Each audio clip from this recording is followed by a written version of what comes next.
Ok, así que bueno, ¿estamos?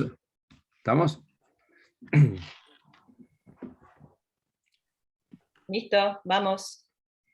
Muy bien, vamos a hablar de ganadería regenerativa y antes deberíamos reconocer que no hablamos de ganadería regenerativa en cualquier momento de la historia. Estamos hablando de ganadería regenerativa en un momento en donde los efectos del cambio climático, fundamentalmente el calentamiento del planeta, ya son visibles y el pronóstico es grave, digamos. Este, se espera que haya una crisis fuerte, algo que haría la pandemia como en el jardín de infantes de las miserias. La crisis del cambio climático, cuando alcancemos un calentamiento de 2 grados, cambia todas las cuestiones del clima, pero también va a afectar completamente el funcionamiento del planeta, mucho más profundamente que la pandemia.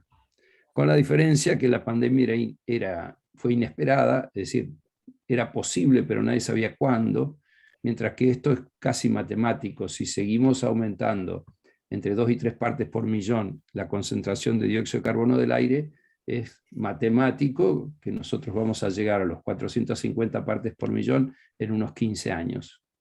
Y cuando lleguemos a eso, el planeta se habrá calentado 2 grados, y con 2 grados es un desastre.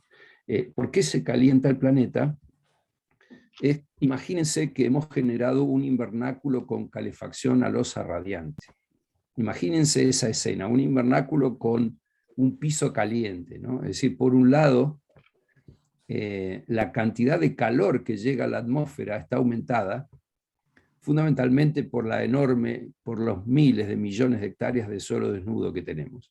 Y acá fundamentalmente tenemos la deforestación que cambia la temperatura del suelo, la agricultura, sobre todo la de labranza ni hablar, pero la que deja espacios, tiempos que no hay vegetación, y la desertificación de las tierras áridas, digamos, con una enorme cantidad de hectáreas de suelo desnudo, que esto produce un efecto radiador. O sea, la tierra se calienta, imagínense ustedes en un día de verano, si anduvieran descalzos, ¿por dónde querrían caminar? Seguro que querrían caminar acá del lado verde, ¿no? Donde van a pisar algo fresco. La vegetación enfría la superficie del suelo, y esto lo sabe cualquiera, la superficie expuesta y seca se calienta como que pela. Y siguiendo una ley de la física, que es la ley de Stefan Boltzmann, la emisión de calor sigue a la cuarta potencia de la temperatura, es decir, que si yo aumento 10 grados la temperatura del suelo, la emisión de calor aumenta 10 a la cuarta. Así que es una enorme cantidad de calor adicional que entra al aire, y ahí viene el efecto invernadero, ¿no? El efecto invernadero que hace que los gases, digamos, esta es la concentración de dióxido de carbono, que sigue aumentando, impasible, no importa la pandemia, se decía que se emitía menos, fíjense que no es cierto, estos son datos de la Oficina Ambiental estadounidense. El calor no puede salir hacia la atmósfera porque lo retiene una capa de gases, en donde el 60% del efecto invernadero no es el dióxido de carbono, sino el vapor de agua. El problema es que el aire, al calentarse, admite más humedad, y aparte en estos lugares donde tenemos el ciclo del agua completamente alterado, un montón de agua que debería estar retenida en el suelo se evapora y está en el aire, con lo cual aumenta la concentración de vapor de agua, y ese vapor de agua es el principal gas de efecto invernadero. Pero bueno, es como una retroalimentación positiva con la concentración de dióxido de carbono, metano, óxido nitroso y otros gases de efecto invernadero que hacen que el calor no se pueda ir. Así que imagínense un invernáculo con calefacción a losa radiante, en donde en las dos causas está involucrada la ganadería. Así que imagínense un escenario de crisis. Hoy ya tenemos muchísima gente diciendo que la ganadería debería desaparecer. desde personas que tienen muchísimo peso como un Bill Gates, hasta celebrities como Paul McCartney, o organizaciones como muchos grupos ambientalistas que dicen que deberíamos dejar de comer carne para salvar el planeta, más el movimiento vegano que crece a una tasa muy acelerada, con un mecanismo de captura de jóvenes que es notable. Así que tenemos un desafío importante como ganaderos. Si alguno de nosotros cree que esto va a seguir igual en 20 años, yo creo que digamos, es alguien que le gusta mucho el riesgo. Digamos, el riesgo más grande de todos es pensar que no está pasando nada. Así que hay un desafío muy grande para la ganadería, que es dejar de ser parte del problema, que lo es, a ser una parte de la solución. Así que de eso tenemos que hablar hoy. Así que bueno, yo voy a ir rápido. Algunos de ustedes han escuchado esto. ¿Qué es la ganadería regenerativa? Bueno, para empezar es un movimiento de base. Los gringos le llaman grassroots. Esto viene de abajo, no lo está promoviendo la academia, no viene de arriba para abajo, no se le ocurrió a una persona en particular, son varias escuelas, son básicamente productores y técnicos que están cambiando de paradigma, ¿no? Y arranca en la cabeza la regeneración, digamos, comienza con una forma distinta de ver las cosas y una forma distinta de tomar decisiones. Por otra parte, se basa en imitar a la naturaleza, o sea, en vez de pelearnos con la naturaleza y hacer cosas que no están en el diseño natural, o sea, desafiando las leyes naturales, acá tratamos de seguir la ola, ¿no? Es decir, de surfear arriba de las leyes naturales en lugar de ir contra la ola. Vamos a ir a más detalle de eso en un momento. Y también es un movimiento que se ocupa de diseñar y desarrollar paisajes. Ustedes saben que los seres humanos somos destructores seriales de paisajes. Nos cargamos un bosque para hacer agricultura, ganadería, una pradera para hacer cultivos, una estepa la convertimos en desierto y un río en una cloaca. Es decir, somos destructores seriales de paisajes y el argumento que tenemos para justificar eso es que necesitamos vivir. Lo cual es irónico porque, digamos, esto que estamos haciendo nos va a matar. Así que desarrollar es un rol opuesto al que hemos hecho siempre, es intervenir para que desarrollar paisajes sanos que ecológicamente funcionan, que tienen un sentido estético, de belleza, de creatividad, y tienen características que los hacen un hábitat para seres humanos y para otros organismos. Por otra parte, la ganadería regenerativa se define por alcanzar altos niveles de productividad, pero con bajo a nulo nivel de insumos. Y claramente, digamos, no es un movimiento hippie, la ganadería regenerativa tiene una mirada de negocio y busca, como cualquiera, alcanzar niveles de rentabilidad lo más altos posible. Pero lo hace, o sea, instrumentalmente, lo hace a través de desarrollar el capital social, esto es las personas, las habilidades, los conocimientos, ¿sí? Incluso los niveles de compromiso y de satisfacción, y desarrollando el capital biológico. Esto es la biología del suelo, la biodiversidad, las plantas, digamos, el funcionamiento de los procesos del ecosistema. Así que esto se basa en algunos principios, cambiar la forma de tomar decisiones, pasar del pensamiento lineal al holístico, promover la perennización de los sistemas, no importa si son connativas o exóticas, la naturaleza no hace sistemas anuales, salvo en los desiertos, maximizando la biodiversidad. Bueno, esto lo voy a pasar rápido porque está repetido, disculpen, acá voy de vuelta. Ahí está. Los principios están acá. Imitación de la naturaleza. Bueno, la naturaleza cubre el suelo como nuestra piel nos cubre a nosotros. Es decir, si nosotros nos raspamos y perdemos una parte de la piel, rápidamente el cuerpo trata de cubrirlo nuevamente. Bueno, el suelo desnudo solamente es natural en los desiertos extremos, pero la naturaleza cubre el suelo todo el tiempo y siempre evoluciona hacia sistemas de perennes de alta biodiversidad.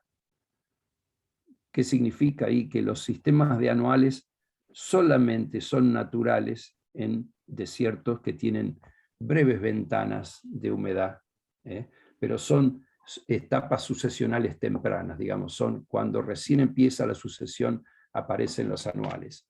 La otra cosa de imitación de la naturaleza es lograr que los suelos tengan una alta fertilidad natural, y eso implica tratar de favorecer los mecanismos naturales de fertilidad que tienen nada menos que 450 millones de años de evolución. La evolución de la vida en los ecosistemas terrestres está asociada al vínculo que hubo entre las algas verde-azules, que tenían la capacidad de fotosintetizar, y los hongos, que tenían la capacidad de disolver, de obtener nutrientes a partir de las rocas. La alianza entre algas y hongos generó los líquenes, que fueron los primeros organismos pluricelulares que comenzaron la evolución en la corteza terrestre, y a partir de ahí se generaron todas las plantas vasculares que hoy tratamos de manejar, y desde ese momento hasta ahora casi todas las plantas recurren a la alianza con los hongos y con bacterias asociadas para obtener sus nutrientes. Cuando hablamos de un suelo fúngico, hablamos de un suelo que tiene una alta proporción de micorrizas con respecto a bacterias, y que está en condiciones de proveer los nutrientes y el agua que las plantas necesitan sin ninguna otra necesidad. ¿Y qué podemos hacer para favorecer las micorrizas? Bueno, la ley es el mínimo o nulo disturbio, es decir, tenemos que evitar hacer cosas que destruyen las micorrizas, y acá, si hacemos un listado de disturbios, acá tienen 4 que son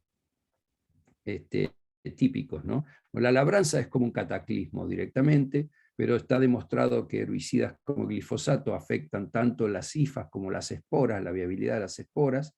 Los fertilizantes químicos, que alteran la relación de mutualismo entre el hongo y las plantas, es decir, las plantas le pagan con azúcares de la fotosíntesis a los hongos por los nutrientes que estos le entregan.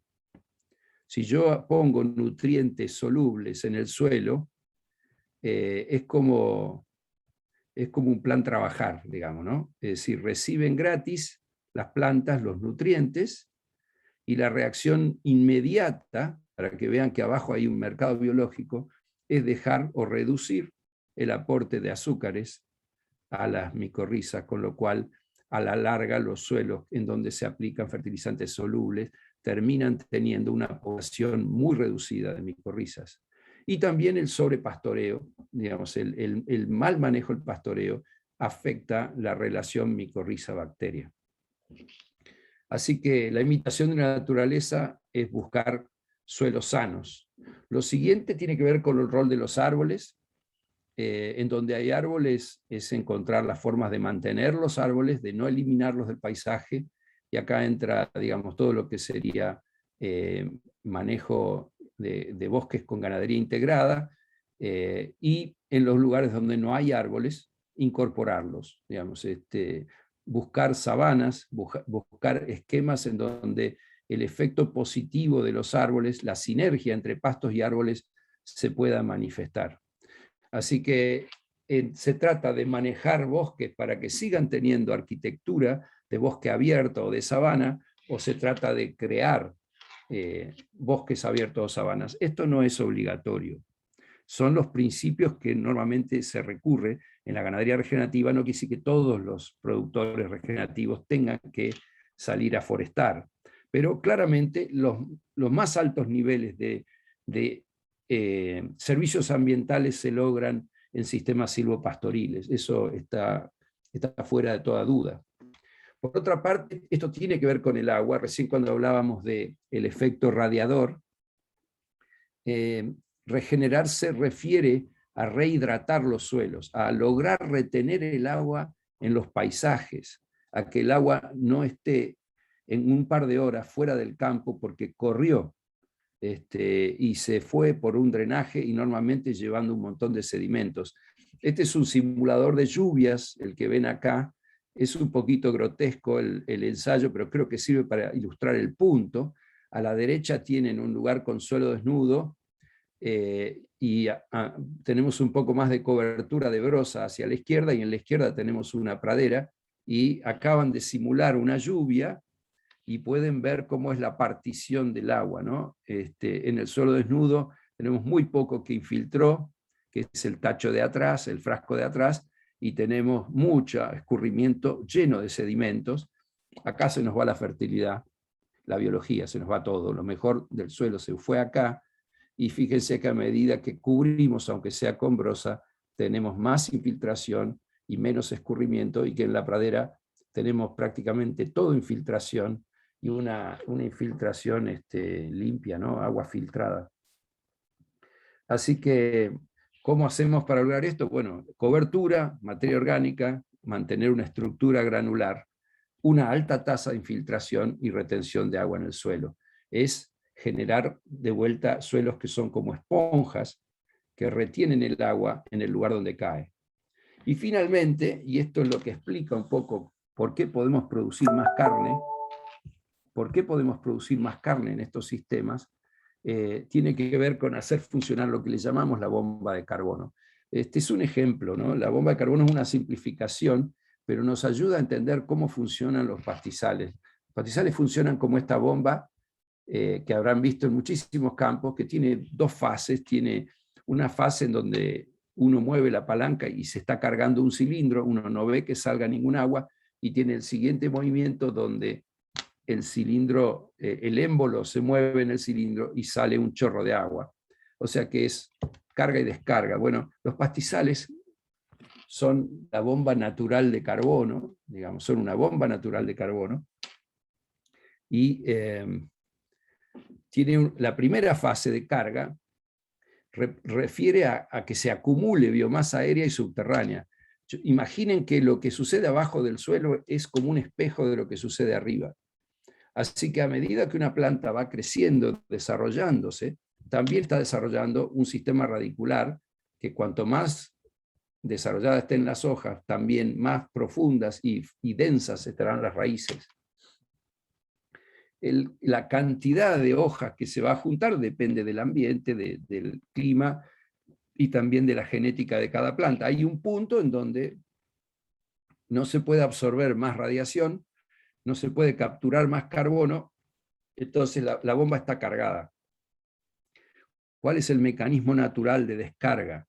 Bueno, recuerden que en la naturaleza los fuegos, antes de la llegada del hombre, la frecuencia de fuegos era muy baja en la mayoría de los lugares.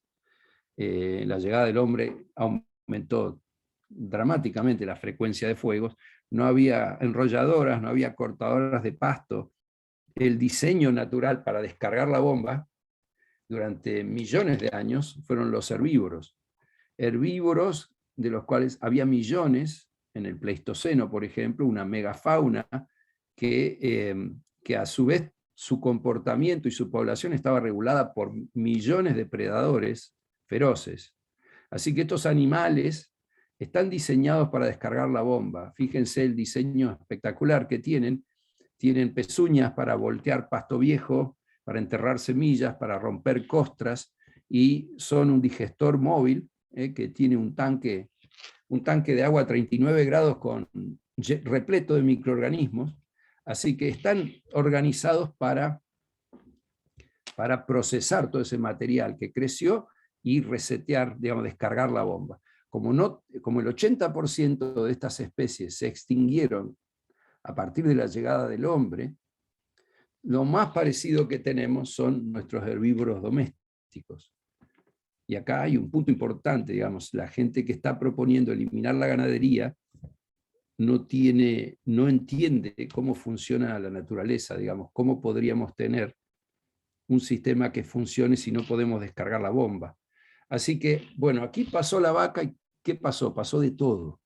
Es decir, el pastoreo, en tanto es un evento, es un pulso de redistribución de recursos. Aquí la planta perdió las hojas, entonces va a ceder, va a perder una cantidad de raíces.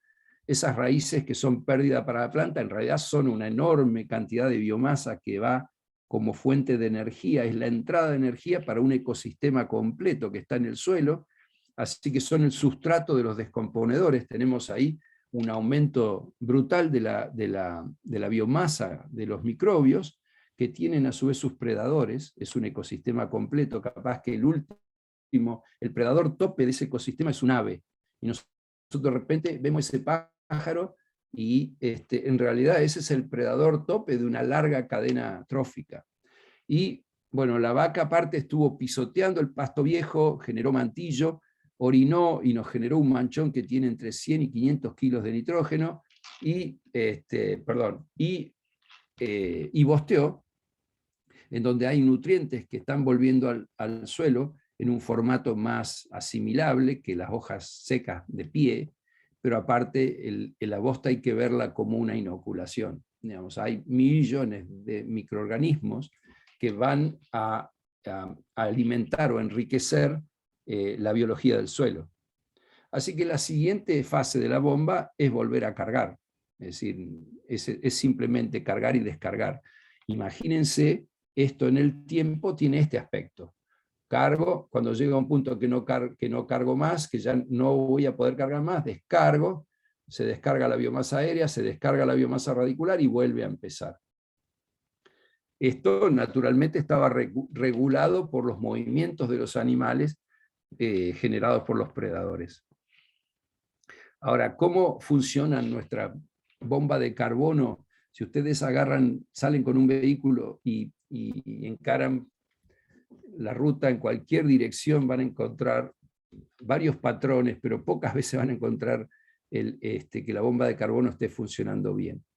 Esta es una escena típica, pampeana, no es para el NOAA, pero ustedes podrán encontrar los homólogos. Acá la bomba, ¿qué pasa en este escenario? La bomba no se carga nunca. Es decir, siempre cuando está comenzando a cargarse, cuando está empezando a hacer el pulso, resulta que viene alguien y se la come. Esto puede suceder por pastoreo continuo o por una rotación demasiado rápida. Pero la cuestión es que aquí esto parece un corazón con taquicardia. Tiene pulsos muy cortitos, pero muy ineficientes. Esto es dominante en toda Sudamérica. Acá, en este caso, la producción animal es muy baja porque con tan poca producción de biomasa se puede tener solamente cargas muy bajas, y esto no secuestra carbono. Si pensamos en carbono, bueno, alguien piensa que esto secuestra carbono, no. Probablemente la respiración del propio suelo sea mayor que los aportes que está recibiendo. La otra posibilidad es lo que llamamos descanso parcial. Si yo saco los animales, como proponen algunas personas, eliminemos los herbívoros, la bomba se traba cargada. Y una vez que se trabó, digamos, la biomasa antigua va a estar alterando el crecimiento de las nuevas hojas, con lo cual esto, digamos, no tiene producción animal porque hemos eliminado los animales, y el secuestro de carbono al comienzo, el primer año puede ser bueno, pero después ya se traba. Y en muchos lugares el descanso nos va a llevar a la invasión de leñosas, como en este caso están entrando arbustos, y esa sería una primera etapa sucesional, pero iríamos a leñosas seguramente con un descanso más prolongado. Después tenemos un poquito más complicado para entenderlo, es lo que se llama descanso parcial, que es pastoreo continuo con una carga suficientemente baja como para que algunas plantas sean sobrepastoreadas mientras que otras son rechazadas. Esto sería como una combinación de las dos anteriores. Fíjense, tengo estas pajas viejas que no están recibiendo pastoreo, están, digamos, acumulando material, y en el intermedio tengo las plantas sobrepastoreadas. Acá esto se da con bajas producciones animales, porque normalmente sucede con pastoreo continuo a carga baja, y el secuestro de carbono también es bajo, porque ninguna de estas dos situaciones es óptima para el secuestro de carbono. Así que lo que imita a la naturaleza y lo que genera que la bomba funcione bien es planificar, es lo que se llama un pulso planificado. Acá ustedes ven, este es una escena en donde, bueno, estamos en este punto, obviamente, esto está pidiendo a gritos que vengan las vacas, pero acá se cargó perfectamente la bomba, y cuando pasen los animales van a dejar un estropicio, en donde el suelo va a recibir un enorme pulso de carbono, que después se convertirá, en una parte se va a convertir en humus, y va a quedar ahí por mucho tiempo.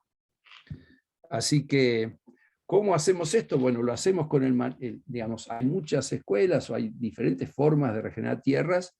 Nosotros no pretendemos decir que es la única. Sí, nosotros hemos estado experimentando con el manejo holístico desde hace 13 años y realmente estamos muy satisfechos con los resultados.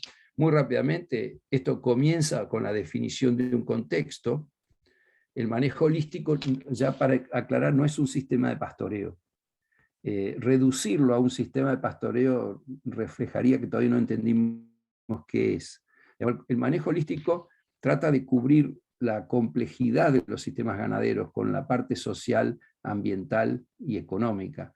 Entonces, es mucho más que mover bien las vacas. Así que se define un contexto que define a dónde queremos llegar. Está la planificación del pastoreo, es decir, planificamos el pastoreo para combinar pastoreos y descansos adecuados a cada zona, a cada tipo de planta, pero en una armonía con la complejidad del establecimiento. Esa planificación del pastoreo es la que nos permite hacer que la bomba de carbono funcione bien y que haya regeneración de tierras. Después tenemos una planificación financiera. Manejar bien las vacas no significa que vamos a ganar dinero automáticamente. La rentabilidad es absolutamente necesaria.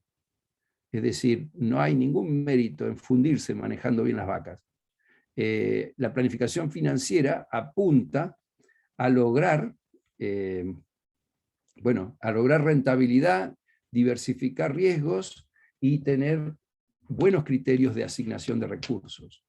Y finalmente tenemos la planificación de la tierra, en donde, como les decía, lo que se hace es diseñar paisajes que sean funcionales y que estén en armonía con nuestro contexto holístico. Así que esto abarca, el diseño de paisajes abarca múltiples aspectos, incluyendo el que tiene que ver con la calidad de vida, con el disfrute, con el dejar de tener gamelas o lugares donde son solo para trabajar, para lugares donde se disfruta estar. Así que bueno, tiene que ver con las instalaciones, con el manejo de los animales libres de estrés, con la eficiencia del uso de los recursos. Bueno, planificación de la tierra es un capítulo maravilloso, no tenemos tiempo ahora para entrar en detalles. Y todo esto va con un ciclo de retroalimentación. O sea, esto implica asumir que se puede estar equivocado con los planes. No importa cuánto esfuerzo, cuánta dedicación le pusimos a hacer el plan, siempre pueden cambiar las condiciones o siempre podemos haber tenido una idea que no era muy buena, y eso tenemos que detectarlo a tiempo y corregirlo, con lo cual no hay un relajamiento porque hicimos el plan. Estamos monitoreando, estamos atentos a la condición de la vaca. Una vez al año monitoreamos los pastizales, y si no, las cosas no van como queríamos, cambiamos, revisamos nuestras decisiones hacia atrás y vemos qué es lo que hay que cambiar. Así que cuando hablamos de regeneración, lo bueno que tiene es que se puede medir. Es decir, la regeneración puede ser un concepto bastante abstracto, pero también es objetivo, se puede medir. Entonces, cobertura del suelo con alto porcentaje de perennes, aumento de la tasa de infiltración, aumento de la biodiversidad, aumento de la productividad primaria y aumento del carbono en suelo, son 5 atributos que se relacionan con servicios ambientales importantes que se pueden medir y nosotros tenemos una metodología para medirlo, la desarrollamos en Argentina y hoy se usa en todo el mundo. El EOV o Ecological Outcome Verification es una verificación global en donde uno puede de alguna manera verificar objetivamente que un campo está en regeneración. Y como ahora la palabrita se va poniendo de moda, ustedes van a encontrar que la gente de marketing rápidamente le pone regenerativo, le puede poner regenerativo a cualquier cosa, pero bueno, para evitar esos abusos hay que recurrir a metodologías objetivas de determinación de la regeneración, y esta es una.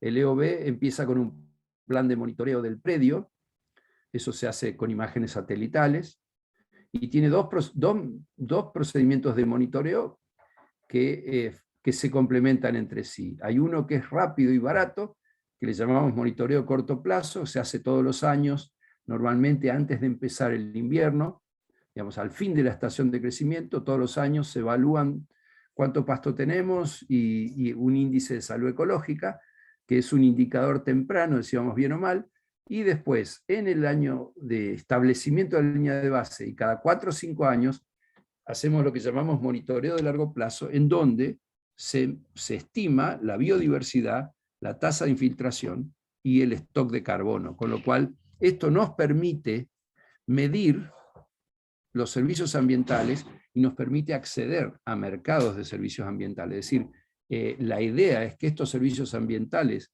se puedan transaccionar y que esto permita que empresas que tienen una huella de carbono positiva porque tienen una emisión que ya no pueden mitigar, de repente compensen su huella comprando créditos de carbono que provienen de este tipo de mediciones objetivas. Así que bueno, ahora les voy a mostrar el caso de Rincón de Corrientes, algunos de ustedes ya estuvieron ahí, es el primer campo que estuvimos fuera de Patagonia. Nosotros arrancamos trabajando en Patagonia tenemos ya muchos años de resultados y tenemos datos de más de 500.000 hectáreas con manejo holístico, pero creo que sería un poco aburrido que les hable de cómo nos fue en Patagonia, pero este es el caso de Rincón de Corrientes, acá está el equipo del campo, y esta es la planilla que usamos para planificar el pastoreo. En Rincón de Corrientes se comenzó en el año 2013, fines del 2013 o 2014 se empezó a planificar el pastoreo. Se empezó primero con una prueba en un sector del campo, y ahora vamos a ver los resultados, pero digamos, fundamentalmente digamos, los atributos de la planificación fueron células de pocos potreros, por ejemplo. Es un campo muy grande, tiene 30.000 hectáreas de tierra firme, digamos, en donde solamente se comenzó con 6 potreros, que entre los 6 sumaban 2.000 hectáreas. Hoy ya, a partir de los resultados, se comenzó a meter eléctricos y hay en promedio 12, 18 potreros por célula. Pero digamos, se empezó con lo que había, ¿no? El concepto fue, no hubo que invertir en alambres para poder hacer manejo holístico, empezamos con lo que teníamos. Se hacían 2 planificaciones por año, una al comenzar la estación de crecimiento, que en ese lugar ubicamos en octubre, y otra al finalizar el crecimiento y ya a punto de empezar la estación, digamos, de bajo crecimiento. Llegamos a manejar hasta 1.900 vacas en un solo grupo.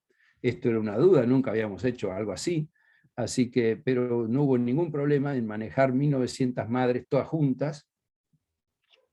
Los tiempos de recuperación fueron cambiando.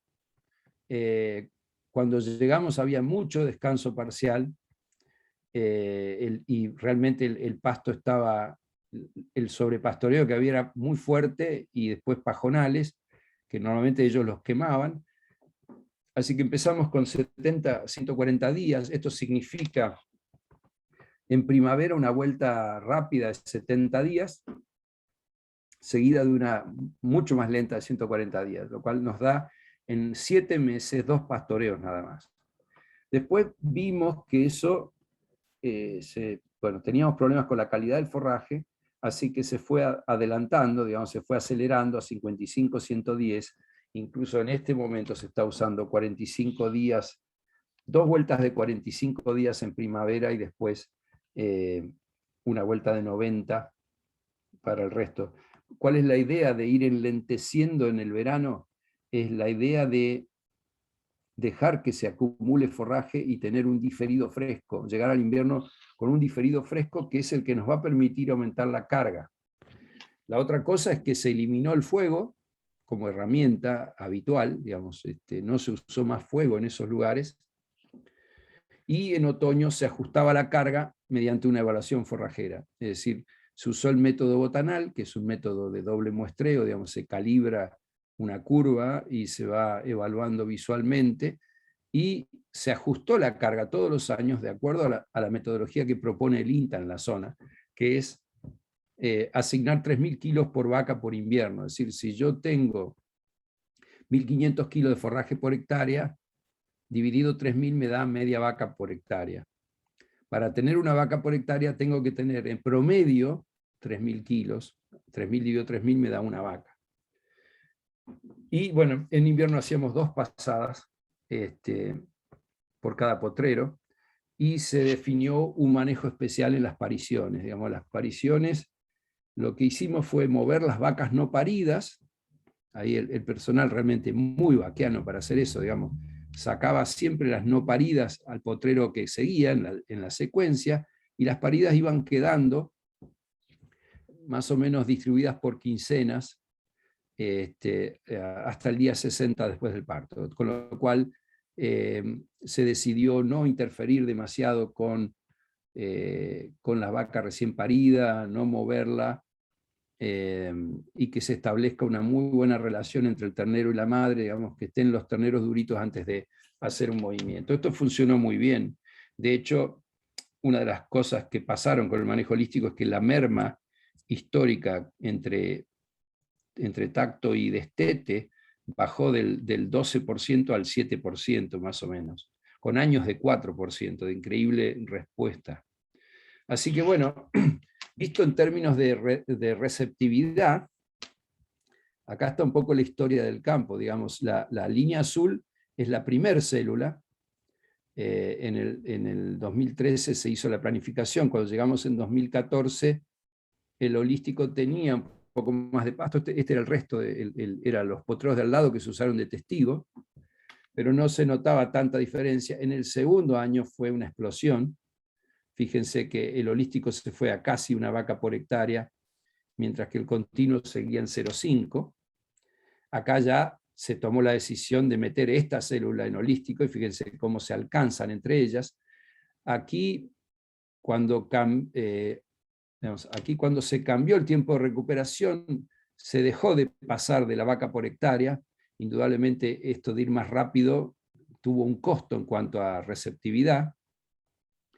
Y fíjense que acá se agregaron otras células, y lo que se ve como una constante es que todas las células de holístico están entre 0,8 y una vaca por hectárea de receptividad, mientras que el continuo, salvo esto que tiene pinta de error de muestreo, se mantiene en el nivel original de 0,5, 0,6. Así que en promedio, sin haber gastado un solo peso en nada, más que en sentarse a pensar 2 veces al año, estamos con casi un 70% más de pasto en las células de holístico, lo cual, bueno, es una respuesta muy, muy interesante. El INTA de Corrientes, encabezado por Dietmar Kurz, hizo un análisis de qué pasó con el suelo.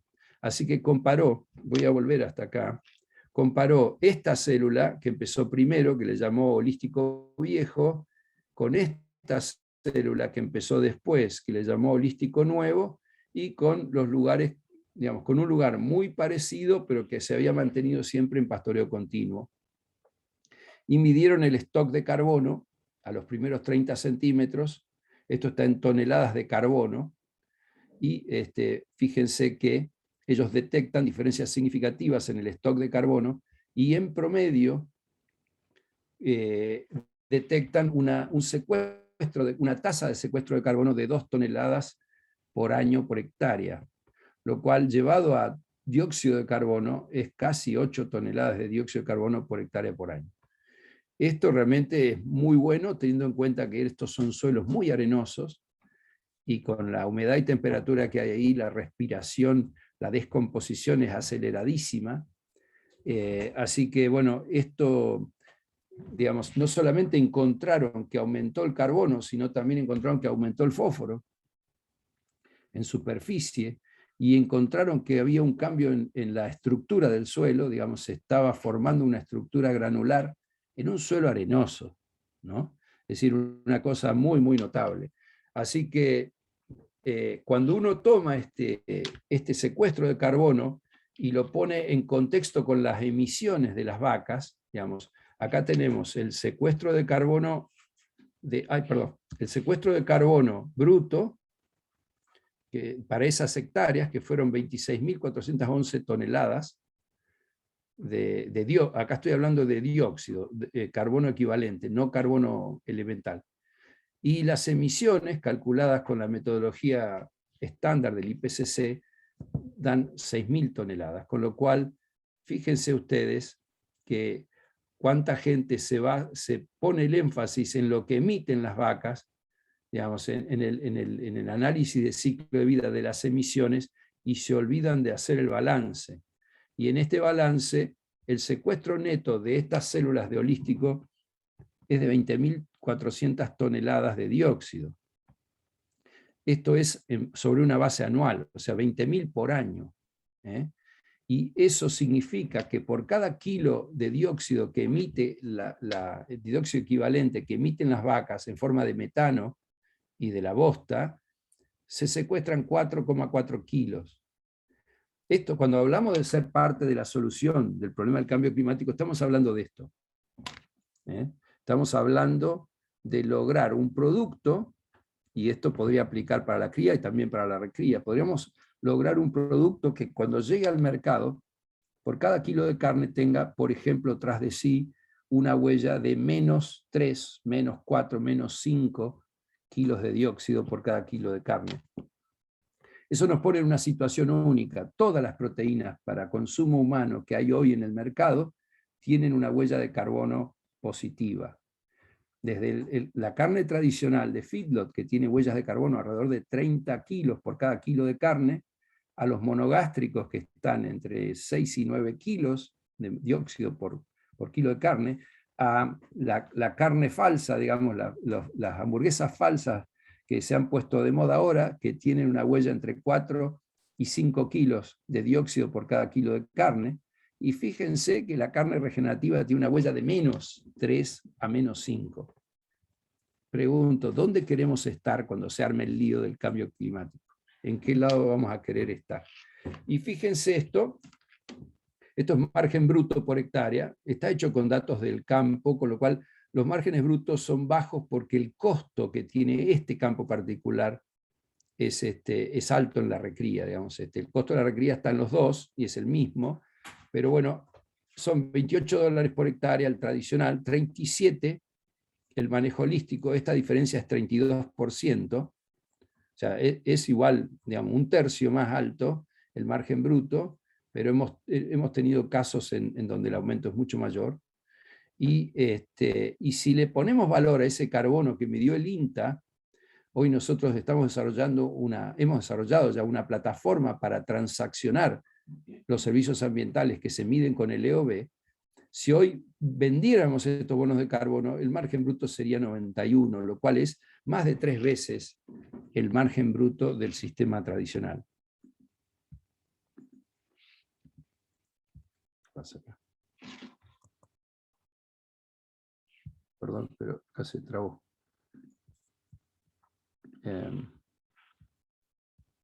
Ya terminó.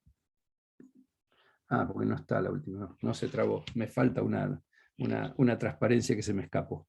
Bueno, resumiendo. O sea, resumiendo lo que estamos hablando. Esto es una tecnología de procesos que tiene muy bajo costo inicial. Nos permite tener rentabilidad alta y alta resiliencia. en un contexto de clima impredecible y de mercados impredecibles, tener un sistema que sea altamente productivo con bajo costo es el lugar más seguro para ubicarse. Digamos, si alguien tiene aversión al riesgo, yo diría que el peor lugar sería estar ubicado en un esquema de costos muy alto, con un alto nivel de insumos, en donde es el riesgo de pasar a rojo, a perder dinero, está a la vuelta de la esquina con cualquier cambio en las relaciones de precios, ni hablar estando en Argentina, donde es impredecible también qué va a ser la política.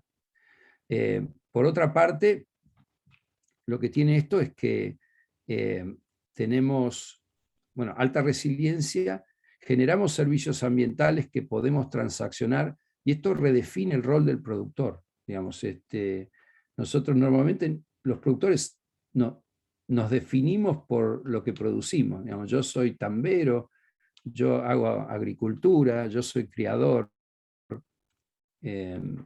Bueno, esto, fíjense acá, el margen bruto aportado por los servicios ambientales es bastante mayor que el que aporta la ganadería, con lo cual a mí no me extrañaría que en una década los productores se definan a sí mismos como prestadores de servicios ambientales, y anexo vendo carne, anexo vendo granos. Esa definición tiene que ver también con cuáles son las necesidades. No, todo producto tiene que satisfacer una necesidad real o sentida, y acá, digamos, hay millones de personas sustituyendo la carne por vegetales, y hay millones de personas que ya no conocen prácticamente lo que es la lana, la fibra también ha sido sustituida, y hay un montón de gente evadiendo consumir lácteos. Todos los productos que tenemos de alguna manera pueden ser sustituidos, pero en un escenario como el que viene, yo veo muy difícil que el mundo pueda sustituir de que los que manejan tierras se dediquen a proteger la biodiversidad, a capturar agua de lluvia y secuestrar carbono, limpiar el aire. Así que bueno, eso es una perspectiva gigante. Nosotros tenemos la chance de ser líderes en esto, no hay un líder definido, tenemos la chance de ser líderes en esto. Hay una importante tendencia en el mundo hacia la carbono neutralidad, lo que va a obligar a muchas empresas que son emisores netos a tener que neutralizar su huella comprando el trabajo en otro lado. Y bueno, nosotros estamos organizando esto para ser proveedores de créditos de carbono de altísima calidad.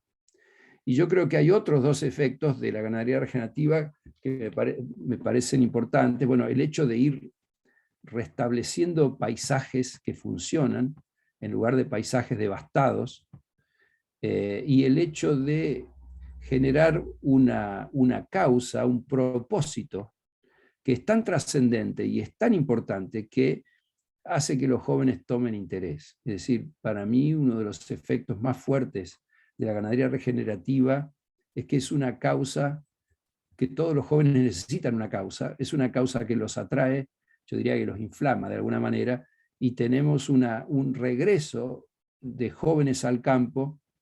Los australianos le llaman a eso los regrarians. Tenemos los regrarians volviendo al campo, pero no para hacer lo que hacían antes, sino para hacer las cosas de otra manera. Y bueno, y restablecer la idea de que el campo no es solamente un lugar de producción, sino también puede ser un hábitat, un lugar donde uno disfruta, y un lugar donde uno custodia la naturaleza, y un lugar donde uno podría criar hijos sanos y tener una vida de alta calidad, digamos, con una perspectiva de futuro. Eso que hace que se levante orgulloso uno a la mañana de la cama. Eso es para mí lo más importante, y a partir de eso también podemos imaginar un impacto muy importante en las familias y en las comunidades rurales, en esos pequeños pueblos rurales que hoy han sido tan afectados por la migración de la población rural, que ya la gente dirige las ciudades, el pueblo chico lo pasan de largo, digamos, y entonces languidecen miles de pueblos en todo el país, porque la forma que tenemos de producir hoy prácticamente ha reducido a una fracción mínima la población rural que es necesaria. Así que bueno, esta sería la presentación y a partir de ahora estoy a disposición para las preguntas. Buenísimo, Pablo, la verdad que es súper interesante. Acá en el chat tenemos algunas preguntas, no sé si directamente, Tommy, querés prender el micrófono y la vamos haciendo. Sí, una de las preguntas que medio que la contestaste y hablabas de 10 años, es que ¿cuán lejos estamos de la gran pregunta que nos hacen los productores, ¿no? de que se empiece a pagar por los servicios ambientales? ¿Cómo lo ves al tema hoy? Mirá, nosotros estamos esperando hacer nuestra primera venta de servicios ambientales dentro de los próximos 12 meses. O sea, ya tenemos todo hecho, digamos, esa empresa que yo te mostré, Roots, ya tiene un protocolo desarrollado, revisado por expertos, tenemos todas las condiciones y tenemos varios campos que ya están en condiciones de vender porque vienen trabajando con nosotros hace mucho, en donde estamos en plena campaña para que antes de junio de 2022 nosotros hayamos cerrado nuestra primera venta. Y lo que es la legislación nacional y demás, eso va todo en camino, digamos, eso está... Mirá, no, esto se llama mercado voluntario de carbono. El mercado voluntario de carbono no interviene en los gobiernos, es un mercado libre. Con lo cual, espero que no se metan muy rápido realmente, porque no espero una intervención feliz en ese aspecto. Posiblemente se requiera regulación, si esto crece mucho, va a aparecer, pero por ahora no se ve que venga nada. Están lo que se llaman los mercados regulados, donde los estados sí pueden generar su propio mercado de carbono, pero lo que hacemos nosotros hoy con los productores puede ir por el lado del mercado regulado, por el voluntario, si alguna vez existe. Es decir, lo que nosotros hacemos es indiferente a por dónde lo vamos a comercializar. Pero bueno, esperar hoy que se arme un mercado regulado sería muy peligroso. Nosotros hemos decidido montar un esquema, una plataforma que funciona con el mercado voluntario. El mercado voluntario genera, simplemente sucede por acuerdo de partes. Te doy un ejemplo. El año pasado, Microsoft le compró 50.000 toneladas de carbono a una empresa que se llama Regen Network, que verificó esos créditos en Australia. Y pagó $14 la tonelada por esa compra. O sea, el mercado voluntario ya existe y también como el regulado viene tan lento, los gobiernos tardan tanto en armar las cosas, el voluntario va mucho más rápido y ya se producen transacciones y bueno, y hay bastante actividad y se prevé que el mercado voluntario crezca 15 veces en los próximos 5 años. Así que, importante. Che, y después, desde que uno ingresa, digamos, hasta que pueda llegar a tener una certificación, ¿qué demora puede tener eso en tiempo? Depende, obviamente, de cada establecimiento, pero sí, ¿cómo es el proceso? Claro, para poder, hay una verificación que el Instituto Savory te verifica como EOB. Si estás haciendo manejo holístico con un nodo, trabajando con un nodo de OBIS, podés llegar a tener verificación dentro del año 1, pero normalmente si no, tienes que mostrar un índice de salud ecológica que esté en aumento, y, o sea que eso puede ser que suceda al segundo o tercer año.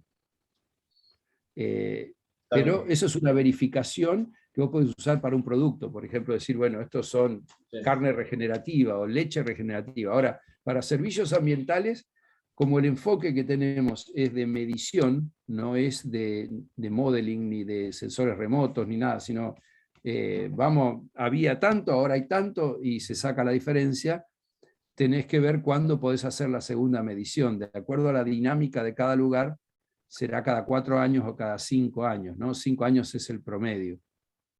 O sea que vos ponés la línea de base y ahí tenés que aguantar 5 años para poder vender un crédito de carbono.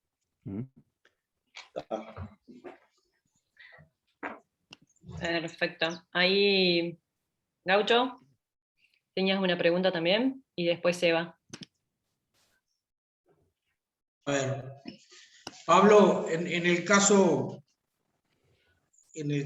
nuestro me refiero a Salta, creo que es diferente a la Patagonia o lo que podría llegar a ser provincia de Buenos Aires, o en el mismo caso de Rincón de Corrientes.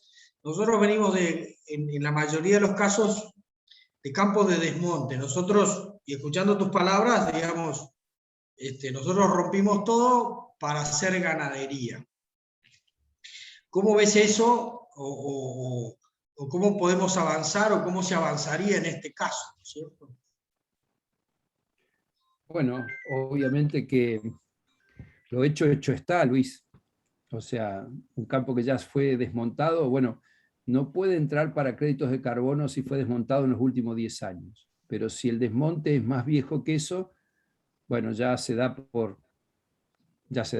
hecho, bueno, listo. Lo que nosotros estamos planteando es un manejo, digamos, tratar de convivir con el bosque y de un manejo integrado, ¿no?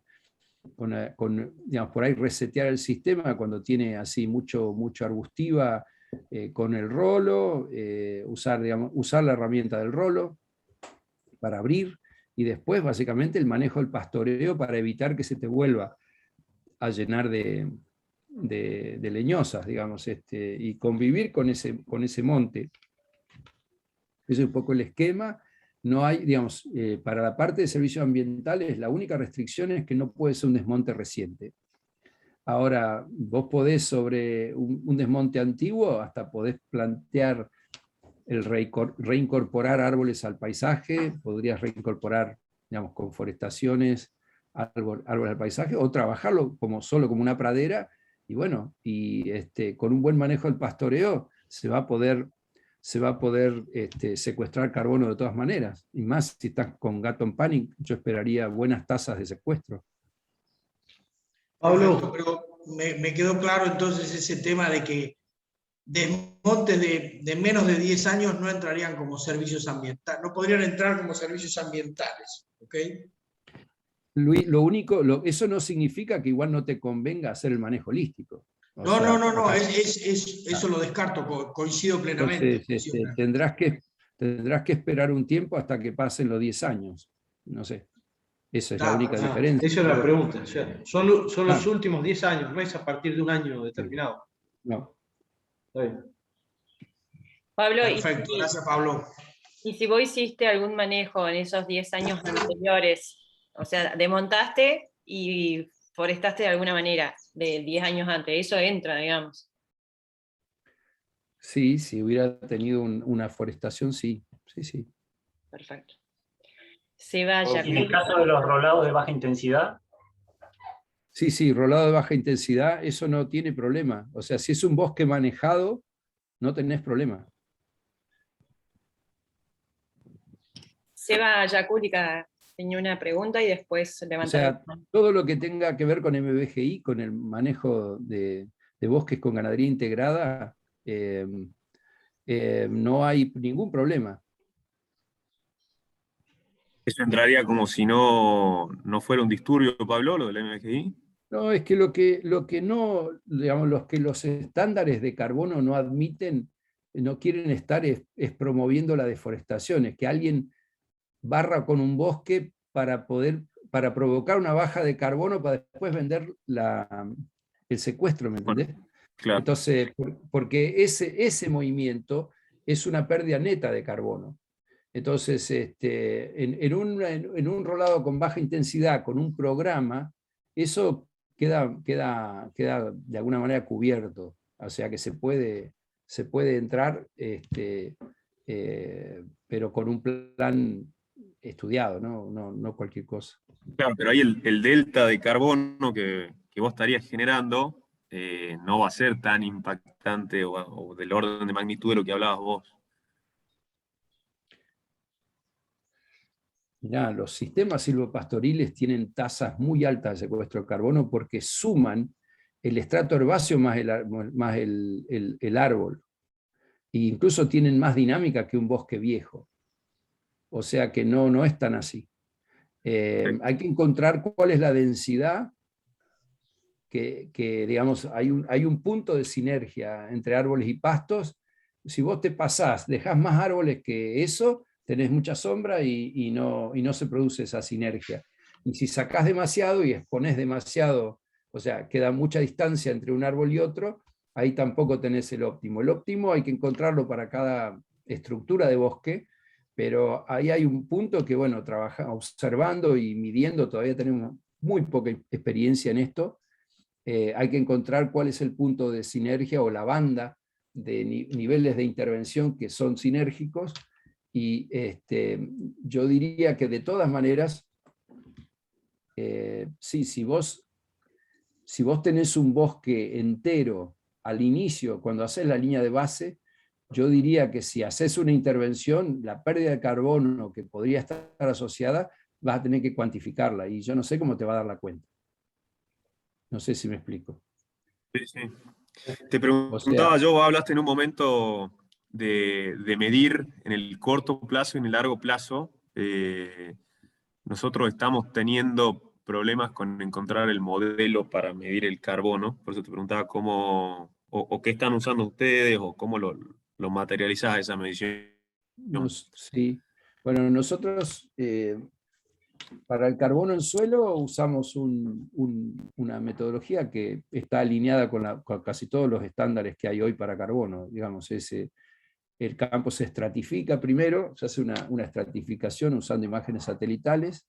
Esto significa separar cosas que son muy distintas, y adentro de esos estratos, esto se hace en un mapa, se ubican puntos de muestreo que son aleatorizados, y entonces se muestrea a 30 centímetros con un calador bastante grueso, de 33 centímetros a 5, y se toma un mínimo de 20 muestras para todo el campo, y un mínimo de 4 muestras por estrato, o sea, si hay un estrato pequeño hay que agregarle muestras. Y eso bueno, hay todo un procedimiento de cálculo. Nosotros seguimos mucho al protocolo australiano, al del gobierno australiano, en donde, bueno, la densidad aparente se estima con el peso de las muestras y el volumen de las muestras, y todos los cálculos se hacen con lo que se llama equivalente masa, es decir, se genera la cantidad de carbono se calcula para una masa que se define y se estabiliza. Por ejemplo, 3.000 toneladas por hectárea. Entonces, si yo aumento de 4% de carbono a 5%, se hace con una masa fija, y para no tener los efectos de compactación o descompactación influenciando los resultados. O sea, hoy en todo el mundo se acepta que los cálculos de stock de carbono se tienen que hacer con equivalente masa, y no con la masa estimada a través de una profundidad fija. No sé si te expliqué más o menos.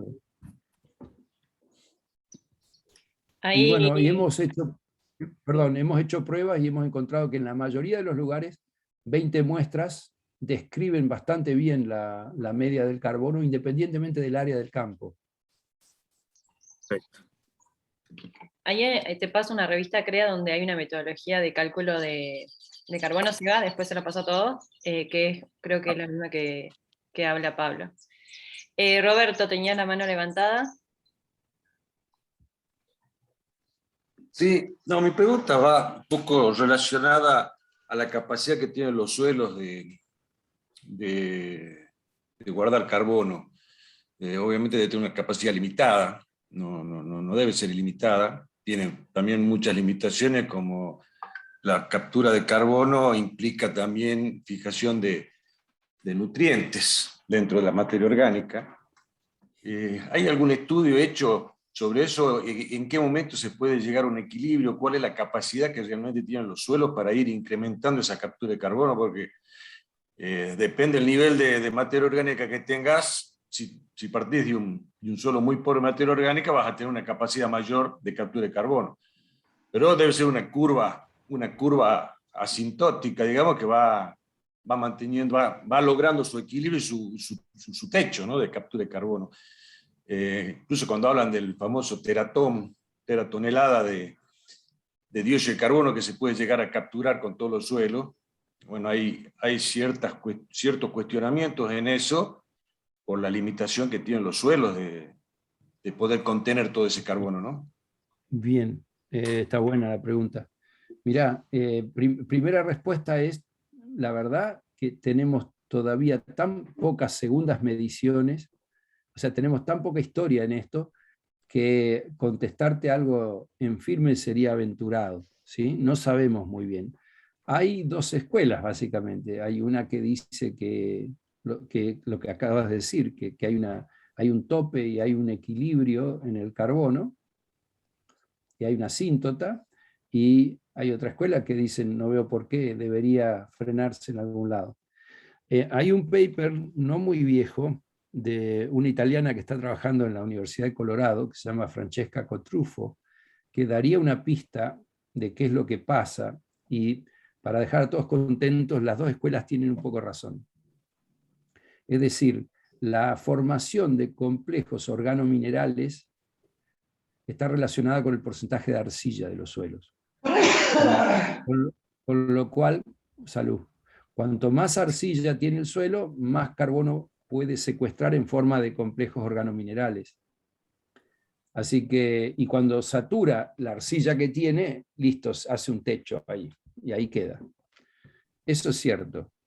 Ahora, lo que ella encontró es que lo que se llama materia orgánica particulada, que serían ya, digamos, materia orgánica de residuos vegetales a medio descomponer, no tiene techo. O sea, mientras que el aporte de carbono al suelo sea mayor que lo que se pierde por descomposición, sigue acumulando. Y de hecho hace una exponencial en los trabajos de ella. Con lo cual, materia orgánica es todo, así que sí, los organominerales tienen un techo, pero dependiendo de cuál sea la tasa de respiración del lugar o de la relación entre ingreso de carbono y salida, puede haber una acumulación de materia orgánica particulada que podría ser continua. O sea, acá lo más importante, lo que hay que mirar es cuánto carbono le llega al suelo. Entonces, si uno mantiene los pastizales todo el tiempo cortitos, con muy poco sistema radicular, que nunca pasan de 1.500 a 2.000 kilos de materia seca, no puede esperar, o sea, sí, yo esperaría que no, directamente que ni secuestre carbono. Ahora, si uno realmente, usando este concepto de la bomba de carbono, junta bastante pasto y lo machaca con los animales, ese proceso que agrega, no sé, de repente de a 3, de a 4, de a 5 toneladas en cada bombazo, si eso es más de lo que se logra descomponer, se sigue acumulando carbono. Porque en la medición que hacemos no distinguimos materia orgánica particulada de complejos organominerales, va todo junto. Así que todavía no sabemos bien, pero hay expectativas de que si hacemos bien el manejo podemos llegar a seguir acumulando. Y después, para muchos lugares, los stocks actuales de carbono son tan bajos que tenemos todavía para muchos años sin llegar a saturar esa capacidad. Por ejemplo, los suelos pampeanos, los suelos agrícolas pampeanos, y yo asumo que todo lo que sea agrícola, tienen stocks de carbono que son menos de la mitad de lo que había originalmente. Entonces, ahí hay para jugar años, décadas, diría yo. Y después tenemos suelos que están encima más degradados que la media, que están, obviamente, los que están más lejos son los que más chances de secuestrar tienen, ¿no? Eso está claro. Sí, en eso coincido. Yo creo que hay otras limitantes, ¿no? Que es lo que expresé hace un rato, que el tema de los nutrientes que están involucrados en la captura del carbono. Si hay algunos estudios hechos con fósforo, que incluso depende del tipo de materia orgánica, la relación fósforo-carbono, o carbono-fósforo, no sé cómo la miden, varía mucho, depende del tipo de rastrojo que es el que se va acumulando. Pero se cree que una gran limitante es el tema de los nutrientes, ¿no? Que los nutrientes, al irse acumulando la materia orgánica, va quedando nutrientes no disponibles para generar más materia orgánica, digamos, o más materia seca. Creo que ahí hay, aparte del ambiente, aparte del clima, que va generando degradación y va va logrando el ciclo del carbono, hay una limitante en cuanto a recursos, ¿no? Que creo que no son infinitos. Pero bueno, como vos decís, creo que no se sabe mucho todavía del tema. Muchas gracias. Sí, por eso. Es un tema nuevo, pero ojo que los nutrientes, en el esquema que nosotros estamos planteando, los nutrientes son provistos por las micorrizas y las bacterias asociadas, con lo cual el análisis de fósforo disponible, por ejemplo, no tiene mucho sentido en ese contexto. Por ejemplo, un suelo puede tener 5 partes por millón de fósforo disponible, uno dice, es deficiente, y resulta que el material madre tiene 1500 partes por millón. Entonces, la pregunta correcta no es cuál es el nutriente que falta, sino cuál es el organismo que falta. Cuando funcionan bien las micorrizas y sus bacterias asociadas, tienen las enzimas para disolver la roca madre, con lo cual el pool de nutrientes que está inmovilizado en la materia orgánica o que está, no me parece que vaya a ser la principal limitante. En todo caso, la limitante es cómo logramos restablecer rápidamente un esquema de fertilidad natural en donde el principal componente sean las micorrizas y las bacterias. Seba Lizárraga. Pablo, ¿por qué esta técnica, esta metodología no está más difundida? ¿Cuál es la resistencia que hay? Bien, yo creo que acá es nueva para empezar. No, la verdad que en este país no se hablaba de manejo holístico ni conocíamos a nadie que lo estuviera aplicando. Sabemos que en algún momento de la década de los 90 alguien estuvo haciéndolo, pero individualmente, un productor, creo que fue en La Pampa, pero después no se conocía, con lo cual te diría que acá nadie tiene la culpa. En realidad es bastante nuevo. Y veo, digamos, ahora, si querés rascar un poco más a nivel mundial, ¿qué pasó? Bueno, ahí ha habido desafortunados manejos, digamos, el autor de esto se llama Alan Savory, es un biólogo de Zimbabue, y él tuvo para mí dos errores muy graves. Uno fue polemizar por los medios con los científicos. Digamos, decir públicamente que no tenían la menor idea de cómo funcionaban los pastizales. Era cierto, pero no había que decirlo. Entonces, incluso en su charla TED, que se viralizó, más de 5 millones de visitas, también le sigue pegando a los científicos. Bueno, eso generó, te digo, en los 90 una tanda de papers que tenían ya la misión de demostrar que el tipo era mentiroso. Entonces, hay mucha literatura trucha, si vos querés, ensayos casi diseñados para que den cosas así.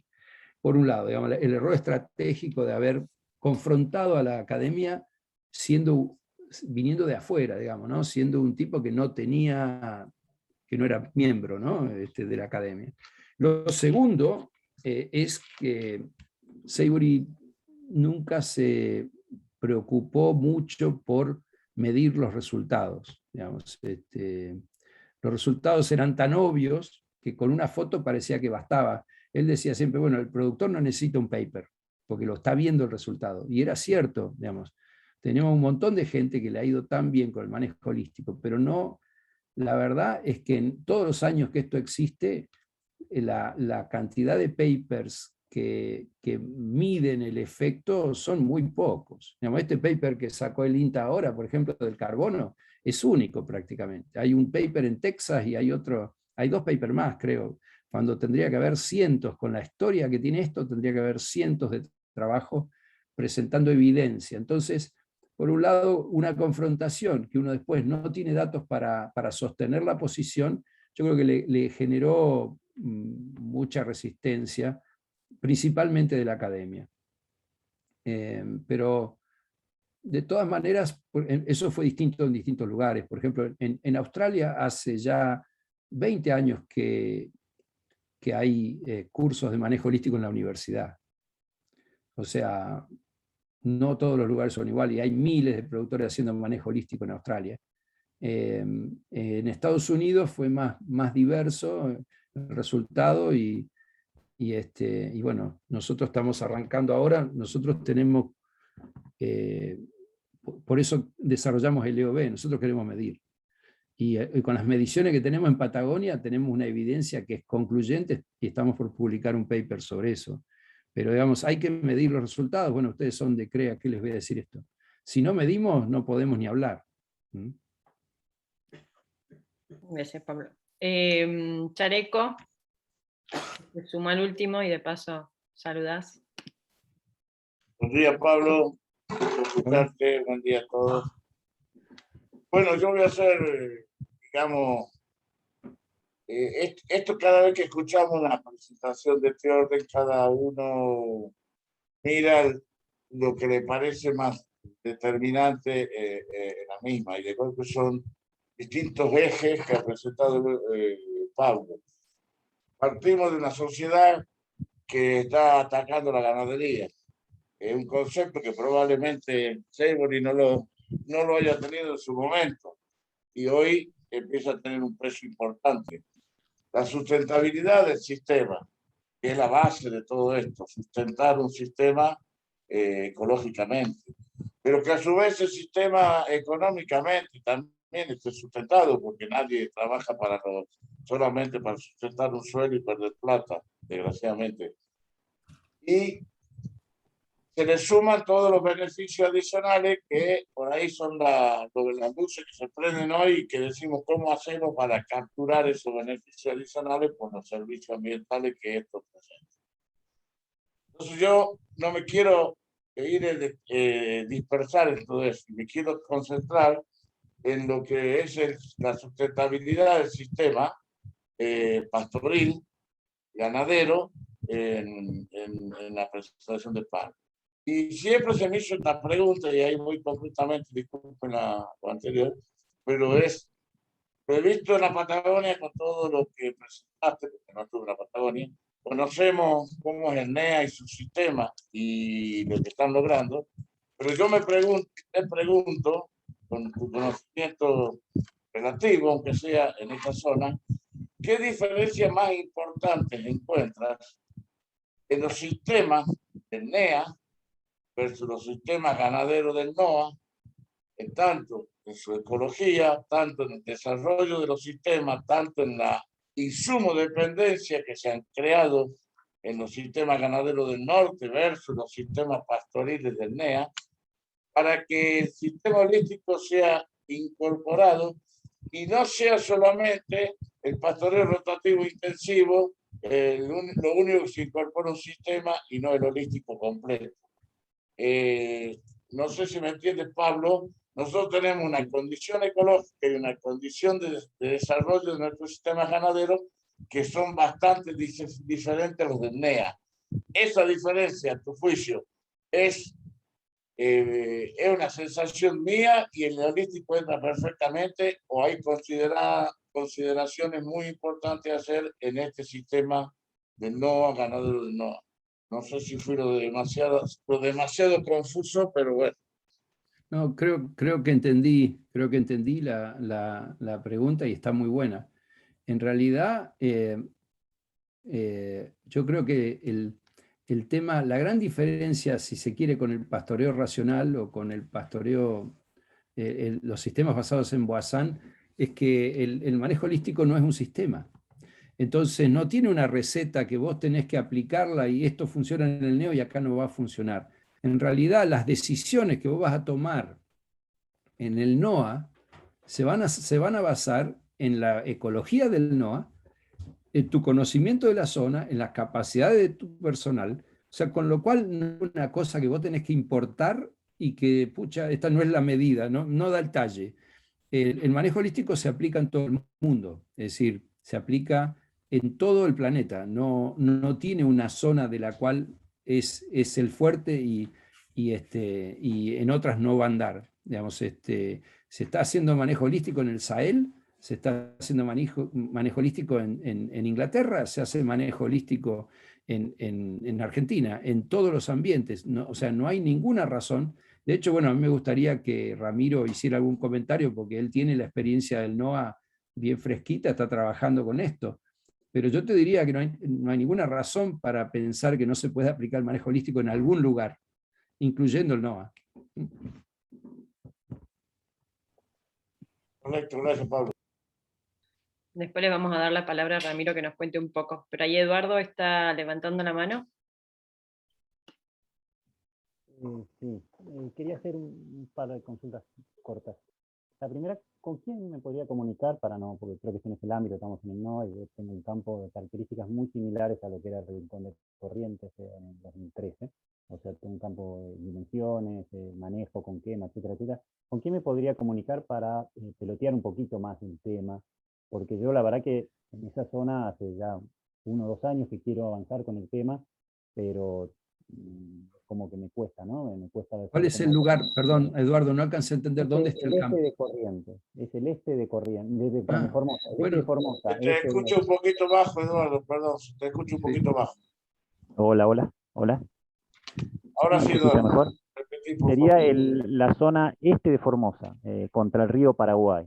Sí, también claro, bueno. bajo fósforo, Perfecto. mucho pastizal, mucha paja.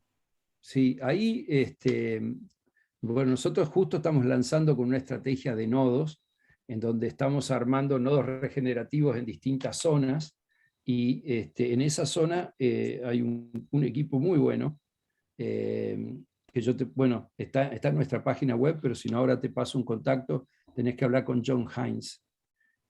John Hines es ganadero y él es el responsable del... Tengo el contacto de él a través de Buenas Prácticas Ganaderas. Sí, John Hines... Sofía, ¿no? ¿Cómo? Listo, Sí, es el mismo. Sí, es aparte, bueno, histórico cabañero de Brahman, de la cabaña Virocay. Digamos, tiene larga experiencia, un hombre grande y la verdad, de total confianza. Bueno, y la otra consulta es, en el NOA se da algo que se da también en el oeste de Formosa, al oeste del Chaco, que hay una presencia de renoval de leñosas que no la hay en el este del NEA o en la zona pampeana, con lo cual es bastante habitual digamos, diferentes prácticas para controlar ese renoval que viene cada 4, 5, 8 años, y la quema está, digamos, pero en un sistema, con un manejo holístico, eso es como que se da medio, me parece, un choque ahí, digamos. ¿Cómo se hace con eso? No, bueno, mira, el manejo holístico no tiene dogmas. Es decir, nosotros decimos como que jugamos con todas las cartas. Es decir, si vos necesitas usar una herramienta o un fuego para resetear un sistema que se te fue, digamos, ya es un fachinal y no podés trabajar, se hace lo que haya que hacer, digamos, no es como, por ejemplo, las personas que están en orgánico que tienen prohibido hacer esto, prohibido hacer el otro. En el holístico lo que hay es un contexto, es decir, bueno, ¿esto me está llevando a lo que yo quiero o no? ¿Estoy atendiendo la causa del problema o es un síntoma? O sea, esos suelos tienen vocación forestal, han sido bosques, y el bosque quiere volver, ¿no es cierto? Ahora, de acuerdo a cómo sea, o sea, la forma de reducir esa necesidad de intervención tiene que ver con el manejo del pastoreo. Si nosotros hacemos un manejo de pastoreo que genera, ¿te acordás en mi charla? O sobrepastoreo o descanso parcial. Si vos tenés descanso parcial o sobrepastoreo, que es una estructura que vos podés chequear inmediatamente caminando por el campo, cuando veas que se te llena de leñosas, ya sabés que viene por tu manejo. Es decir, vos la estás invitando, le estás dando todas las condiciones para que vuelvan. Ahora, si vos haces manejo planificado y igual te vuelven, nosotros no tenemos datos todavía porque es muy nuevo esto. La teoría dice que, o lo que hemos visto en otros lugares, es que cuando el estrato de pastos está vigoroso, de pastos y hierbas, está vigoroso, está cerrado, no deja suelo desnudo, vos ves que es un canopeo cerrado, a las leñosas que tienen un estado de plántula muy débil, les cuesta mucho entrar. Por lo tanto, la teoría es que vos, haciendo un buen manejo del pastoreo, no te digo que nunca más vas a hacer un rolado, pero que la frecuencia debería bajar muchísimo porque el control está dado internamente dentro de la comunidad por el vigor de los pastos.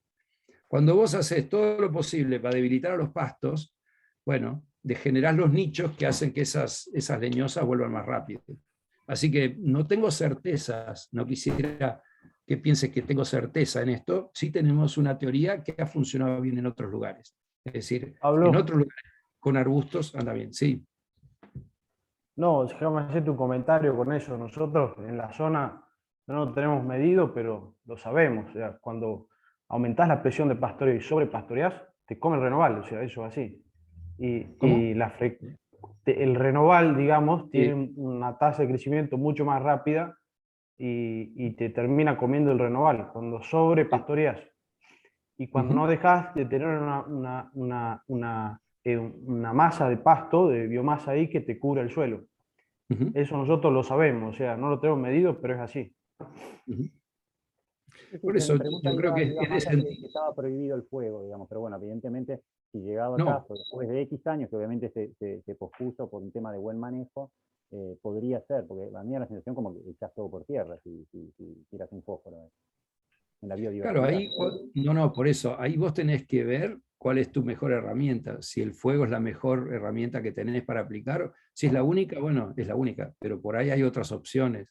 Entonces, lo que hacemos es tomar la decisión que más te va llevando a donde vos querés ir. Capaz que no es el fuego la mejor herramienta. Lo que te digo es que nunca dejás de considerar todas las herramientas. Nunca una herramienta es mala y eso no lo vamos a hacer. Sí, analizar qué impacto va a tener sobre todo tu sistema y por eso es que tratás de tomar la mejor decisión posible. Ahí había una pregunta de Julio San Millán y después Seba y después vamos a ir cerrando, si no. Julito, ¿estás? Estoy. Pablo, mi pregunta iba más, creo que medio los contestaste, pero iba en el sentido de que si uno después de un disturbio como el desmonte tiene que esperar 10 años a que te lo habiliten, pero mientras tanto ya hace el pastoreo, por ahí a partir de los 10 años ya se puso un piso muy alto para que después haya una diferencia para vender ese...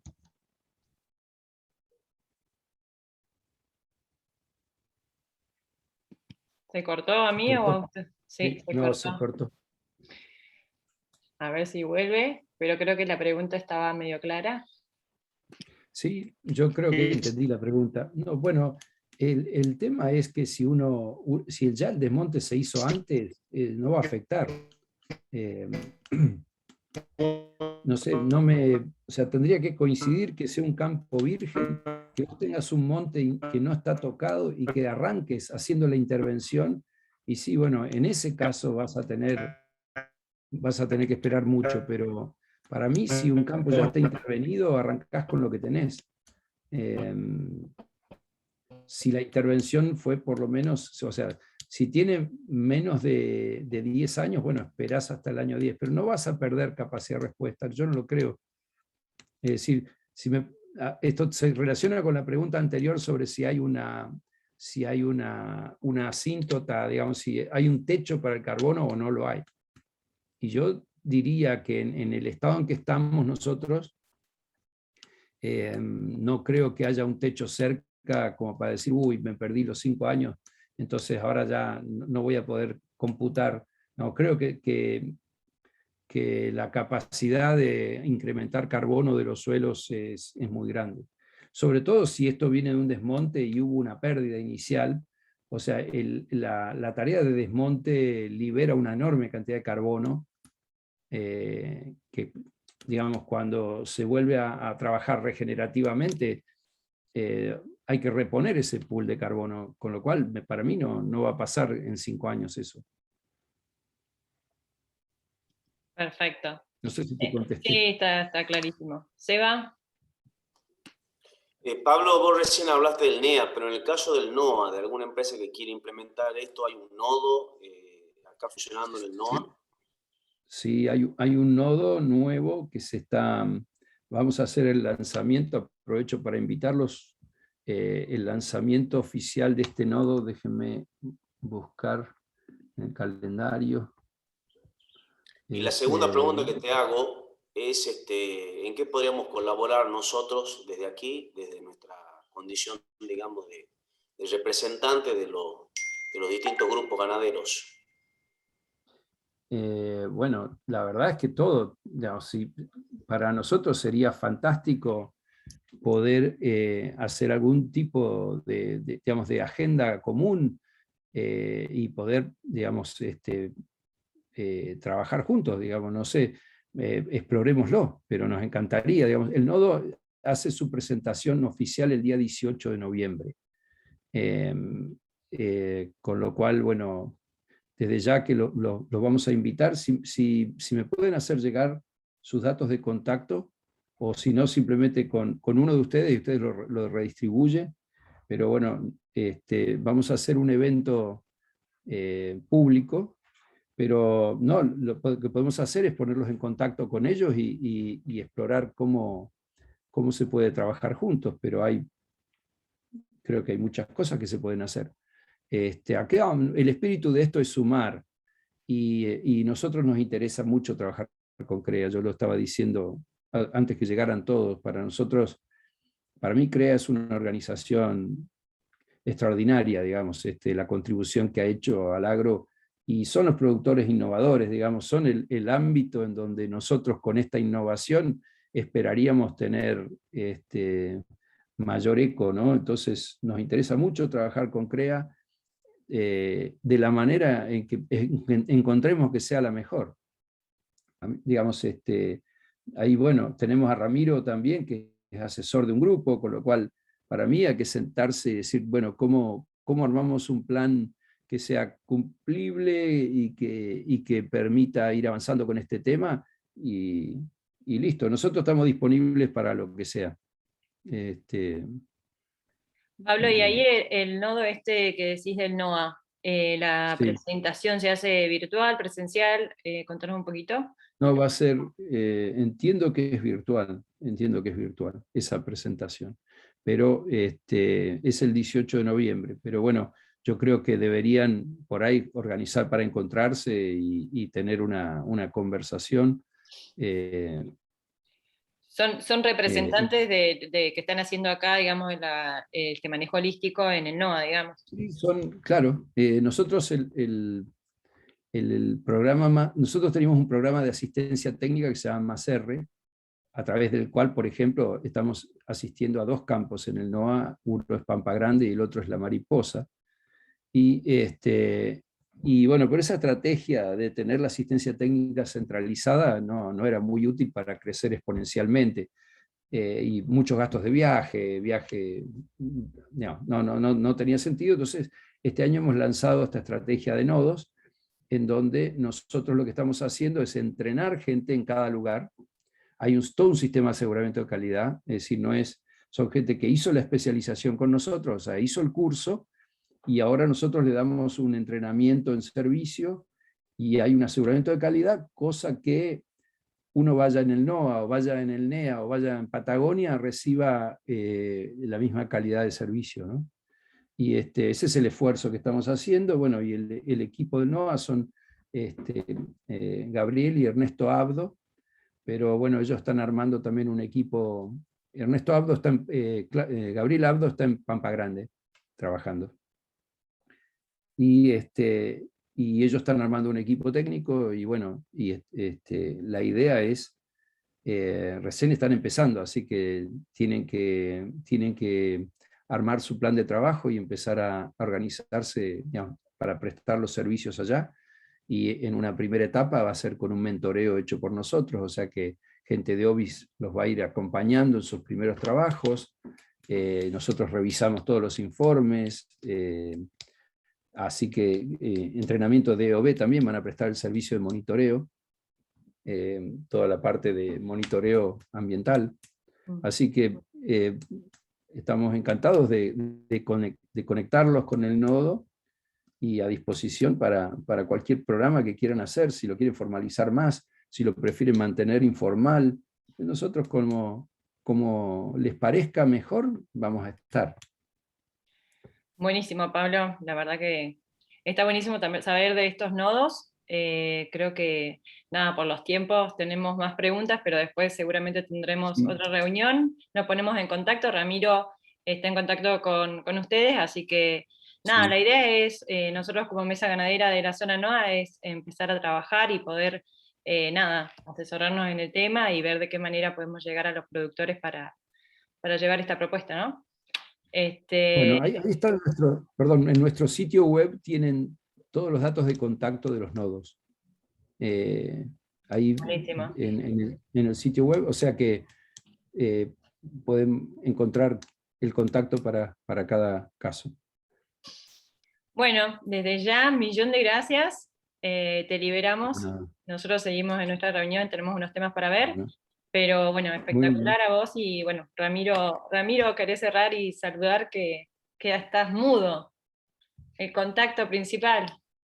Estoy escuchando, por eso estoy mudo. No, agradecerle a Pablo por la gentileza de acompañarnos. Como siempre, nunca me canso de escucharte, Pablo. Ha sido muy clara la charla y seguramente vamos a seguir en contacto.